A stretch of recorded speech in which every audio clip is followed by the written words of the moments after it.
Okay,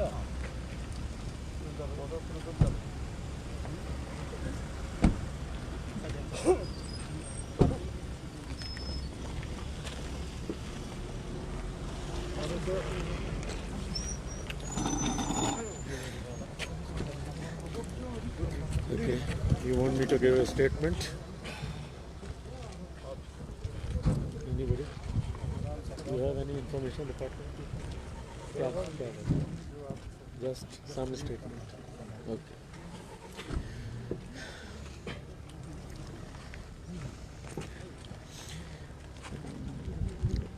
मैं लद्दाख में कारगिल में दो तीन ऑब्जेक्टिव्स लेकर इस बार आया हूँ। पहला, जैसा आप जानते हैं कि एक RT-PCR लैब जिसका इनॉग्रेशन मैंने करा, और ये लैब बायोसेफ्टी लेवल 2 की लैब होती है। इसको ऑपरेट करने के लिए Indian council of medical research का अप्रूवल चाहिए होता है, जो कि हमने लिया है। इनके पास एक 96 पीसेस RNA पीसेस साथ में है, जिससे कि थियोरेटिकली एक बार में 96 सैंपल्स का टेस्टिंग हो सकती है, और अगर दिन में 2 बार मैं साइकिल चला सकूं तो करीब 200 पीसेस की 200 सैंपल्स टेस्ट हो सकते हैं। मुझे लगता है कि ये कोरोना चलने वाला है कुछ और टाइम, और ये फैसिलिटी कारगिल के लिए काफ़ी फ़ायदेमंद होगी। इसके अलावा 2-3 चीज़ें जो और करी गई।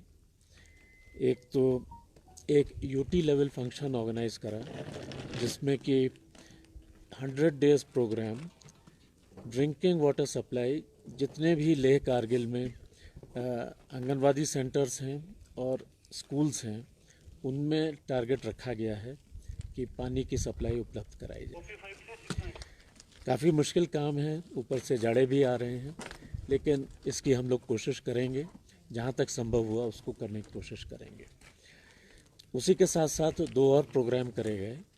एक प्रोग्राम जो कि फील्ड टेस्टिंग किट्स, उनको कैसे यूज़ करना है, availability quality of water testing, उस पर प्रोग्राम करा गया। दूसरा प्रोग्राम एक फैसिलिटी जनरल पब्लिक को उपलब्ध करानी कि कोई भी नागरिक, any citizen of Ladakh can go to and get his water sample test. ये कॉन्फिडेंस जगाने के लिए कि जो भी पानी वो यूज़ कर रहे हैं, जो भी गवर्नमेंट सप्लाई कर रही है या उन्होंने खुद व्यवस्था करी है, उसकी क्वालिटी कैसी है उसको चेक करा जाए। इसके अलावा तीसरी चीज़ जो कि करी गई, स्मार्ट सिटी।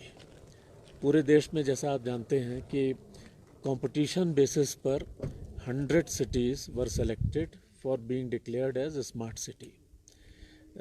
हम लोगों ने कोशिश करी, माननीय प्रधानमंत्री जी का आदेश हुआ, और 2 शहर लेह और कारगिल दोनों को स्मार्ट सिटी के अंडर में लाया गया है।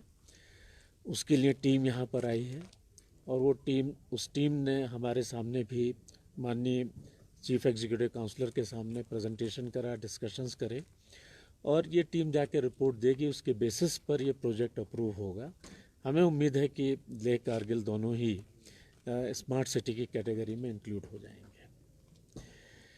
इसके अलावा आज मैं सांकू गया था लोगों से मिलने। कल भी ओपन इनविटेशन था, जो भी आए मिले, और काफ़ी सारे डेलीगेशंस ने मेरे से मुलाकात करी। कारगिल में आप जानते हैं कि कुछ दिन पहले जोजिला है कि जल्दी ही उस पर काम भी शुरू हो जाएगा। कुछ काम शुरू भी हो गया है, और जाड़ों में नेचुरली इतना काम नहीं हो सकेगा। जो केंद्रीय मंत्री गडकरी जी हैं, उन्होंने टारगेट रखा है कि 4 साल में ही ये टनल पूरी होनी चाहिए, जबकि कॉन्ट्रेक्चुअल उनका है 6 साल का। मुझे उम्मीद है कि इस टनल के बनाने के प्रोसेस में काफ़ी इकोनॉमिक एक्टिविटी जनरेट होगी, लोगों को काम मिलेगा, व्हीकल्स का, ट्रक्स का, इंजीनियर्स का, सभी को कुछ ना कुछ एक बेनिफिट मिलेगा। तो एक ये मेजर डेवलपमेंट हुआ है। इसके अलावा जाड़े में जो तैयारियां नॉर्मली हर साल होनी चाहिए, उसके लिए सीसी साहब ने ऑलरेडी मीटिंग करी है। लेह में जैसे ही काउंसिल का इलेक्शन कंप्लीट होता है, यूटी लेवल पर भी पूरे यूटी के लिए क्या तैयारियां होनी हैं उसकी एक कोशिश करी जाएगी। हम लोग ये भी कोशिश कर रहे हैं कि कम से कम लास्ट ईयर जो लेवल एयर सर्विसेज का, एयर सपोर्ट का कारगिल में रहा है, वो यहाँ पर काफ़ी हद तक उसी पर मिल सके, क्योंकि इस वर्ष एक ज़्यादा डिफ़िकल्ट सिचुएशन हो गई है। एयरफोर्स का अपना ड्यूटीज़ है ईस्टर्न लद्दाख में, उसमें भी थोड़ा बिजी रहते हैं वो।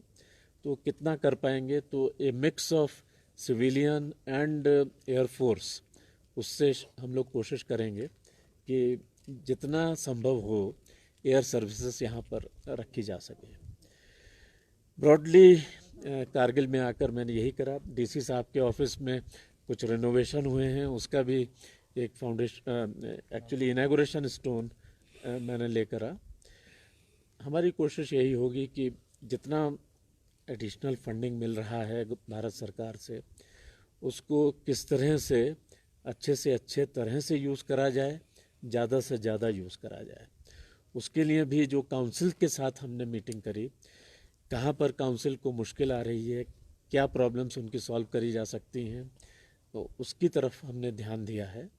और यूटी एडमिनिस्ट्रेशन काउंसिल मिलकर ही जो भी बजट मिला है उसको खर्च करने की अधिक से अधिक कोशिश करेंगे। इस साल बजट खर्च करने में आप जानते हैं कि ज़्यादा मुश्किल आई है, कोरोना का लेकर इवन लेबरर्स नहीं आ पाए हैं, लेकिन हमारी उम्मीद है कि जाड़ों में हम तैयारियां करेंगे ताकि अगले सीज़न में हम लोग ज़्यादा से ज़्यादा काम कर सकें। जैसे कि लास्ट ईयर जैसे यूटी का इनॉग्रेशन हुआ, आपने कहा था कि पूरे लद्दाख के लोगों से बात कर नींव रखेंगे।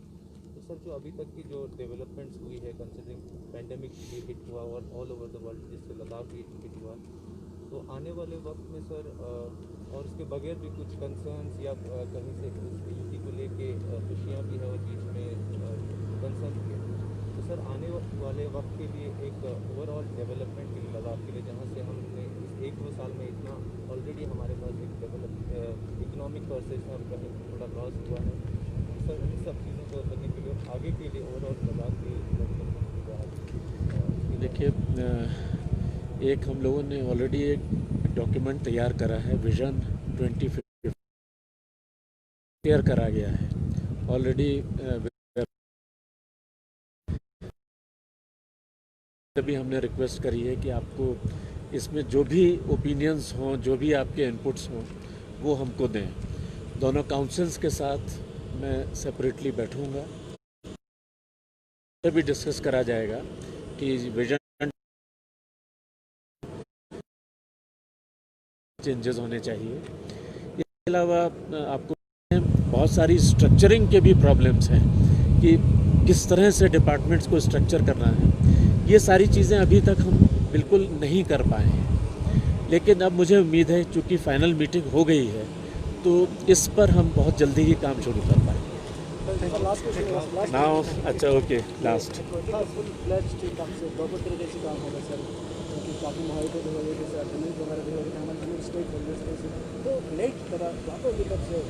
देखिए, लेह में भी हेडक्वार्टर नहीं बनाया आज की तारीख में, कारगिल में भी नहीं बना। कारगिल में आपको जानकारी है कि कुर्बथांग में we would like to do, और वहाँ पर आर्मी से एक एग्रीमेंट होना है ताकि वो ज़मीन मिल सके। आर्मी के साथ मैंने भी इस बार बातचीत करी है, जो मैं शायद आपको बताना नहीं चाहता था, लेकिन बता रहा हूँ कि आर्मीज़ के साथ भी बातचीत करी है, और we are trying to work out कि यहाँ पे जितनी ज़मीन चाहिए for a secretariat, for a police headquarters, for Raj Niwas, वो हमें मिल जाए, और उस पर हम ज़रूर काम करेंगे।